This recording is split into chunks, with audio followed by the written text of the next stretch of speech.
तो आज इसमें मैथ बहुपद पॉलिनोमियल का ये सेकेंड पार्ट, जिसमें आज पहले हमने इसका बेसिक इंट्रोडक्शन सीखा था।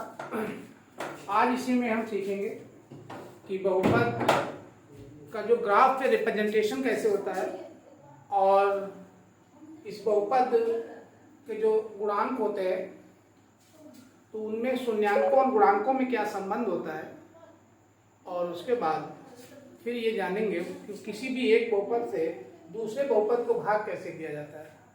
तो मैथ में इसे समझने के लिए सबसे पहले आप हमारा इसका जो फर्स्ट पार्ट है पॉलिनोमियल का, उसको आप पहले इंट्रोडक्शन को देखें, उसके बाद में ये चीज़ आपके बहुत बेहतर समझ में आएगी। चलिए स्टार्ट करते हैं। तो सबसे पहले पार्ट सेकंड में एक हम बहुपद ले रहे हैं और फिर उसका ग्राफ पे रिप्रेजेंटेशन दिखाते हैं। तो सबसे पहले हम लेंगे रैखिक बहुपद। रैखिक बहुपद, रैखिक बहुपद, रैखिक बहुपद, लीनियर पॉलिनोमियल, पॉलिनोमियल। तो रैखिक बहुपद, लीनियर पॉलिनोमियल। रैखिक बहुपद वह बहुपद होता है जिसकी चर की यदि घात 1 है, 1 है, तो ऐसे बहुपद को हम लोग रैखिक बहुपद के नाम से जानते हैं। जैसे बाई के फॉर्म में एक बहुपद ले रहे हैं 2x + 3, यानी बाई पॉलिनोमियल है x चर के फॉर्म में। अब इसको हम देखेंगे कि इसका ग्राफिकल रिप्रेजेंटेशन कैसा है। तो ग्राफ पे इसको रिप्रेजेंट करने के लिए हमें क्या करना पड़ता है, सबसे पहले इसके मान निकालते हैं। एक वैल्यू लेते जाएंगे, दूसरी वैल्यू हमारी आती जाएगी। तो यहाँ पे लिखेंगे x बराबर 1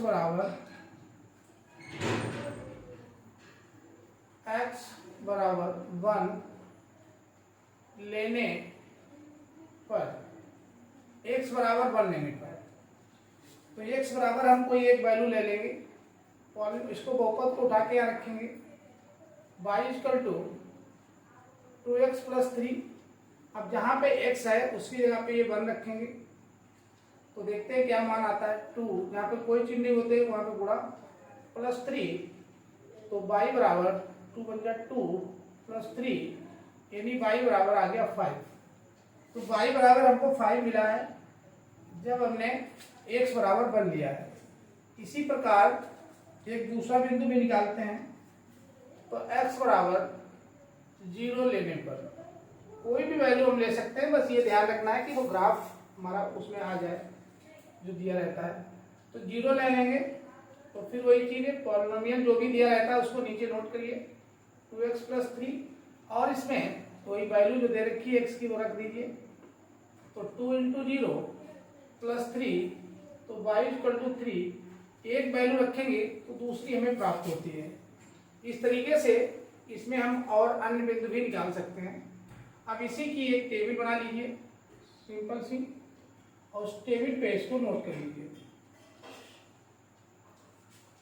तो यहाँ पे हम x के मान लिखेंगे, इसमें y के, और ये हमारा क्रम संख्या रहेगी कि हमने कितनी उसकी रीडिंग दे रखी है, कई बिंदुओं के लिए निकाला है।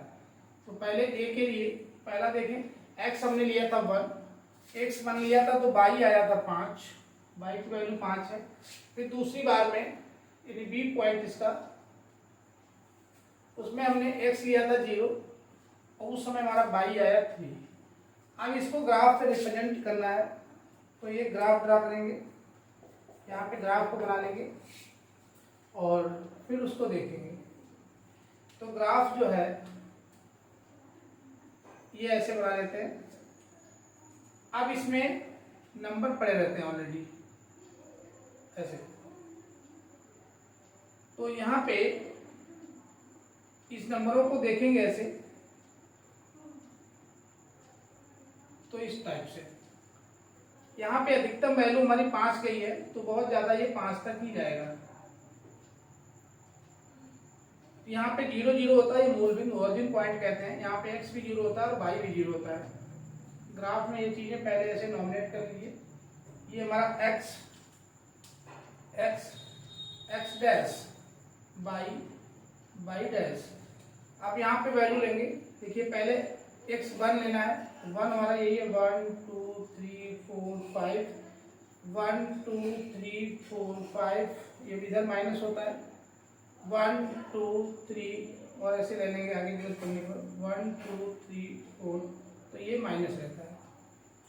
अब यहाँ पे पहली वैल्यू x1 तो ये आ गया, फिर बाई 5, x1 पे जाएंगे, बाई 5 इसको आगे देखेंगे, ये 3 4 4 हो जाएगा, 5 हो जाएगा, तो बाई 5 तक जाएंगे ऐसे, यहाँ से 5 की तरफ से आए, ये बिंदु मिल गया, ये हमारा बिंदु ए होगा, बिंदु ए निकल आया।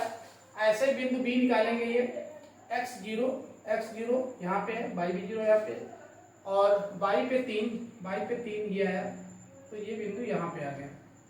तो इसके ये बिंदु हमारा जो है बी है, जिसके कोऑर्डिनेट्स, इसके कोऑर्डिनेट्स 1,5 और ये बी के कोऑर्डिनेट्स जो हैं वो हमारे आ जाएंगे 0,3, तो बी के हो जाएंगे 0,3, ये बी बिंदु है। अब इनसे होकर के एक लाइन खींचेंगे ऐसे, और बिंदु भी ले सकते थे, तो इस तरीके से जब खींचेंगे तो एक्स अक्ष को ये एक ही जगह पे काट रहा है, तो ये जो लाइन बनी है, ये लाइन हमारा बहुपद की है, जो ये बहुपद हमें दिया गया था y = 2x + 3, यही कहलाता है बहुपद का रिप्रेजेंटेशन ग्राफिकल ऑफ पॉलिनोमियल। इसी तरीके से तो हमने पहले कहा था, जब इसमें यदि चर की एक घात है तो उससे सिर्फ एक रेखा मिलेगी, इसीलिए तो इसको रैखिक बहुपद कहा जाता है।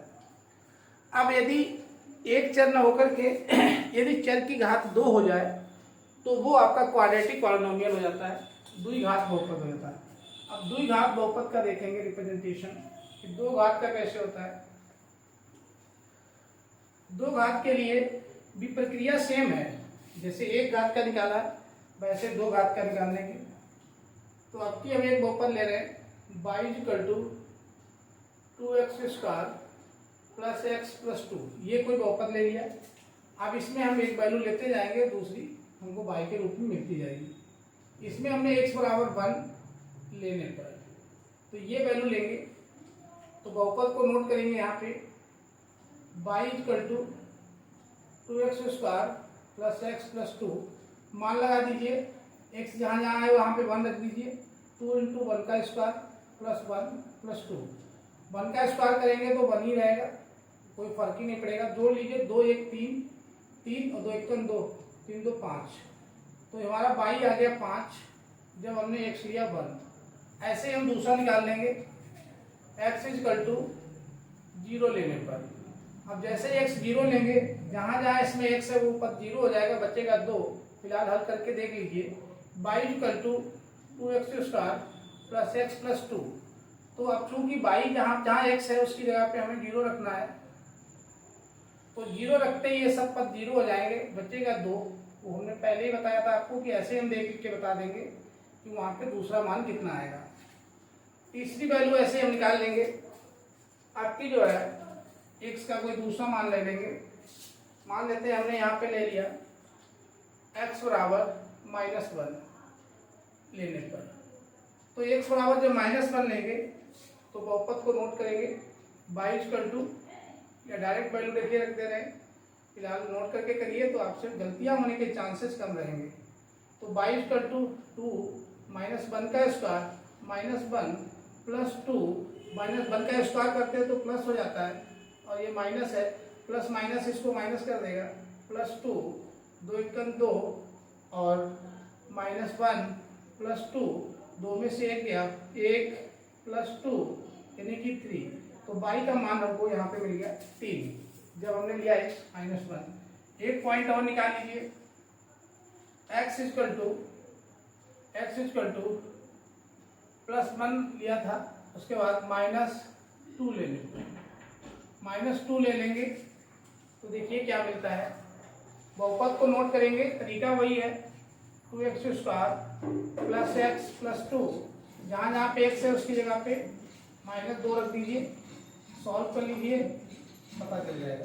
2 का स्क्वायर करेंगे 4 4 दूनी 8, और ये माइनस स्क्वायर हो जाएगा तो प्लस ही बचेगा 4 + 2 8 4 12 2 14 यानी y का मान 14 आ गया।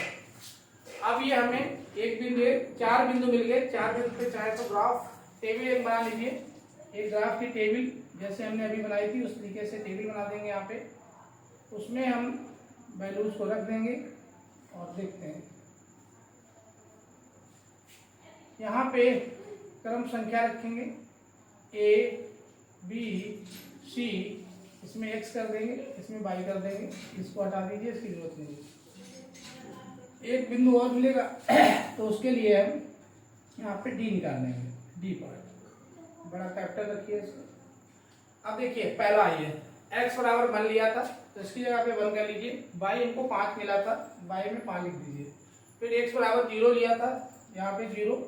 y इस पे 2 मिला था, ये वैल्यू 2 हो गई। x -1 दिया था, -1। y इस पे 3 मिला था, 3 लिख देंगे। फिर x बराबर -2 लिया था, -2। इस पे y 14 मिला था, ये 14 लिख देंगे। अब ये टेबल बनने के बाद एक ग्राफ बनाएंगे और उस ग्राफ पे इसको सिर्फ देखेंगे। अब यहाँ पे मैक्सिमम वैल्यू जो है वो 14 तक गई हुई है, इसलिए ग्राफ में ध्यान रखें कि आपको इतनी दूर तक जाना पड़ सकता है। तो नंबर उसी हिसाब से डालें, 3 4 5 6 7 8 9 10 11 12 13 14। तो यहाँ तक जाना पड़ेगा ऐसे। तो ये ऐसे नंबर डाल देंगे यहाँ पे। ये हमारा x डैश, y डैश। अब यहाँ पे देखते हैं, पहला बिंदु निकालते हैं A 1,5। x पे 1 जाएंगे, y 5 है, नंबर लिख लीजिए 1 2 3 4 5 6 7 8 9 10 11 12 ऐसे 1 2 3 4 5 6 1 2 3 4 5 6। ये सब माइनस होंगे इधर, 1 2 3 4 5 6 7, ये सब माइनस। तो पहला x1 y 5, x1 पे गए, y 5 से आ गए। ये पहला बिंदु A मिल गया 1,5, ये हो गया। इसको ऐसे डिनोट कर दिया, बिंदु A 1,5। अब उसके बाद दूसरा B पॉइंट निकालें। x0 है, y 2 है, x0 यहाँ पे, y 2 यहाँ, ये बिंदु मिल गया B, x0 y 2। उसके बाद चले जाएंगे C पे, x -1 है, -1 ये है, और y पे 2 है पॉजिटिव, 2 पॉजिटिव है, तो ये यहाँ कहीं पे मिल जाएगा ऐसे। तो ये C बिंदु मिल गया, यानी -1, 2। अब उसके बाद C बिंदु यहाँ पे है हमारा। फिर D पार्ट निकाल देंगे, B C 3 था, ये y पे 3 जाना था, तो एक कदम आगे बढ़िए, यहाँ पे आ जाएगा। ये हमारा C हो गया, तो -1, 3। उसके बाद D पे आइए। D में देखिए x कितना है, -2 है, तो -2, और वो 14 मिल रहा है, y 14। तो y 14 बहुत दूर मिलेगा जाके, ऐसे देखेंगे तो यहाँ कहीं पे D होगा। अब इससे जब ग्राफ बनाओगे तो निश्चित रूप से ये ग्राफ आपका कुछ इस तरीके से ऐसे बनेगा। तो ये ग्राफ चूंकि ये द्विघात है, इसलिए इसका क्या बनता है, 2 घात का, 2 घात का पैराबोला बनता है, पैराबोलिक बनता है। तो ये पैराबोलिक ग्राफ बन गया। अब इसी तरीके से 3 वाले का भी कर लेंगे। 3 का निकालेंगे तो उसमें ऐसे ऐसे को 3 बार, वो x को 3 बार काटेगा। तो ये था इसका ग्राफिकल रिप्रेजेंटेशन। अब उसके बाद आगे जो है, कोई भी दिए गए बहुपद में गुणांकों और उसके शून्यांकों में संबंध, गुणांकों और शून्यांकों में संबंध निकालने के लिए बहुत सिंपल है। कोई एक बहुपद ले लीजिए, x² + 7x, यहाँ पे हेडिंग डाल लीजिए, बहुपद के गुणांकों व शून्यांकों में संबंध। तो रिलेशन निकालनी है, कोएफिशिएंट एंड जीरोज। तो एक यहाँ पे एक बहुपद ले लीजिए, कोई भी जनरल, x² + 7x + 10, ये बहुपद है। अब इसको, इस बहुपद को हम लोग सबसे पहले इसके शून्यांक निकालते हैं। तो जो बहुपद होता है उसके गुणनखंड ही उसके शून्यांक होते हैं, और अधिकतम पावर उसकी जितनी होती है उतने गुणनखंड आते हैं। तो 10 को तोड़ेंगे एक्स स्क्वायर के साथ और कांस्टेंट गिनती गुणा कराएंगे। 10 आया, 2 से तोड़ा 5, 5 तोड़ दिया 1। दोनों को जोड़िए, घटाइए, इसके बराबर लाइए। तो यहाँ पे दोनों जुड़ करके 7 आ जाएंगे, यानी 2x + 5x। ये ऐसे उतर आएगा, 10 ऐसे ही, इधर का भी ऐसे उतर जाता है x स्क्वायर।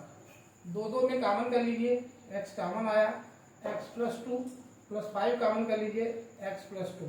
एक बार इनको एक साथ लिख दीजिए, कॉमन को, x + 5, और इन दोनों में से कोई एक ले लीजिए, x + 2। अब यहाँ से इनमें बराबर 0 यदि हम चला दें तो ये समीकरण का रूप ले लेती है। अब इसमें बराबर चला दें तो ये इसको पहले इसके बराबर रखेंगे, x + 2 = 0, तो x = -2, एक वैल्यू यहाँ से मिल गई। अब कि इसको 0 बराबर रख दें तो ये हमारी एक वैल्यू आ जाएगी, x + 5 = 0, तो x = -5, दूसरी वैल्यू है। यही हमारे शून्यांक हैं, यही कहलाते हैं शून्यांक। एक ये है शून्यांक, तो -2 और -5 शून्यांक आ गए। अब इसके गुणांक निकालें। गुणांक मतलब x² के साथ में इससे तुलना करा दो स्टैंडर्ड फॉर्म से, x² + bx + c। तो जो इनके वैल्यू मिलेंगे यही इसके गुणांक हैं, इन सहित लिए जाते हैं। तो हमारा इसमें गुणांक देखेंगे तो जो गुणांक इसके आए हैं वो a = 1, b = 7 और c = 10। अब इसमें एक संबंध पाया जाता है। तो यदि देखा जाए तो यदि ये हमारे जीरोज हैं, इनको सम ऑफ जीरोज,